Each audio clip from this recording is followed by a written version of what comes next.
ग्वारपाठा aloe vera के बारे में आज संपूर्ण जानकारी प्राप्त करेंगे। हमें चौधरी चरण सिंह हिसार यूनिवर्सिटी हरियाणा से, जो कि हमारे साथ डॉक्टर साहब हैं, जो संपूर्ण जानकारी हमें उपलब्ध करवाएंगे। जो साथी वीडियो पूरा देखना चाहते हैं वो पूरा देखें, लाइक शेयर जरूर करें। जो साथी चैनल पर पहली बार हैं वो चैनल को भी ज़रूर सब्सक्राइब करें। बताइए सर। नमस्कार किसान भाइयों, एलोवेरा एक औषधीय फसल है जिसको कि घृत कुमारी के नाम से भी जाना जाता है और ये मुख्य रूप से हमारे शरीर में किसी भी प्रकार का कोई दर्द हो उसके निवारण के लिए उपयोग किया जाता है। जले हुए घाव या किसी भी प्रकार की हमारे को स्किन प्रॉब्लम हो उसमें भी इसका मुख्य रूप से उपयोग होता है। इसके अलावा सौंदर्य प्रसाधन बहुत सारी सामग्री बनती हैं, साबुन, शैम्पू और स्किन केयर, हेयर केयर, इस प्रकार के, तो उनमें सभी में इसका उपयोग होता है। और ये हमारे हरियाणा और आसपास के जलवायु के क्षेत्र में आसानी से उपयोग आसानी से तैयार किया जा सकता है। इसके लिए रेतीली दोमट मिट्टी उपयुक्त रहती है। 1 एकड़ में लगभग 5 से 6 टन गोबर की खाद डालनी पड़ती है और इसकी बिजाई हमें खेत में डोल बना के डोली पे करनी चाहिए, क्योंकि जब बारिश होती है तो इसके पौधे के जब नीचे से पानी लग जाता है तो पौधों की गलने की संभावना रहती है। तो उस चीज़ से बचने के लिए पौधे को डोल पे लगाया जाए तो पैदावार अच्छी होती है।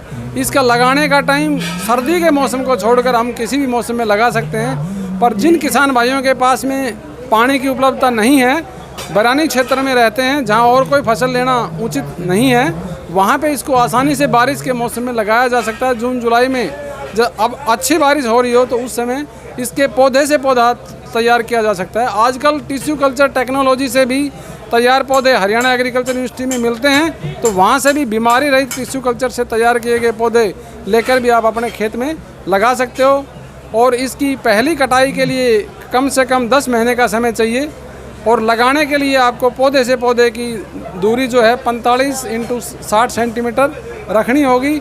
इसके अलावा आपके पास यदि कोई बाग वगैरह लगा हुआ है किन्नू का, संतरे का या बेरी का, तो उस बाग में भी आप इसको अंतर फसल के रूप में उगा सकते हैं अतिरिक्त लाभ कमाने के लिए। इस फसल में किसी भी प्रकार के किसी जानवर का या पशु का नुकसान नहीं है, तो इसलिए किसी प्रकार की रखवाली की भी ज़रूरत नहीं पड़ती। और ये एक ऐसा पौधा है जिसके अंदर की जैल होता है और उस जैल की वजह से ये पौधा किसी भी प्रकार के मरुस्थलीय इन्वायरमेंट में अच्छी तरह से जिंदा रह सकता है और उसी जैल के उपयोग से हम दवाई वगैरह बनाते हैं।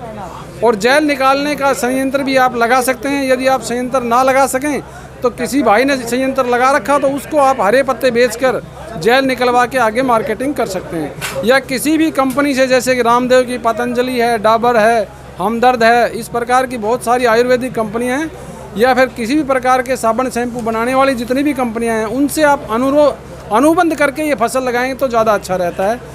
वैसे इसके 1 किलो पत्तों का भाव लगभग 10 रुपये प्रति किलो रहता है और 1 एकड़ से हमें लगभग 200 क्विंटल पत्तों की पैदावार प्राप्त होती है, जो कि एक बार पौधा लगाने के बाद आप 5-6 साल तक उसके पत्ते तोड़ते रहते हैं। पत्ते तोड़ने के लिए नीचे के जो 3-4 पत्ते पौधे के ऊपर जो मोटे हो चुके हैं, जिनमें अच्छी तरह से गुद्दा है और जैल अच्छे से भरा हुआ है, तो वो हर 3-4 महीने के बाद में आप पौधे से पत्ते तोड़ के उनका उपयोग कर सकते हैं। घरेलू उपयोग में भी आप जैल के रूप में, माउथ वॉश के रूप में इसका जैल निकाल के डायरेक्ट उपयोग कर सकते हैं। घरेलू उपयोग में यदि आपको पेट में किसी प्रकार की प्रॉब्लम या दर्द है तो इसका हलवा बना के भी उपयोग कर सकते हैं और इसका जैल डायरेक्ट निकाल के मुंह के ऊपर माउथ वॉश के रूप में भी उपयोग कर सकते हैं। किसी प्रकार का फोड़ा फुंसा यदि आपके है तो उसमें भी आप लगा के इसका उपयोग ले सकते हैं। धन्यवाद।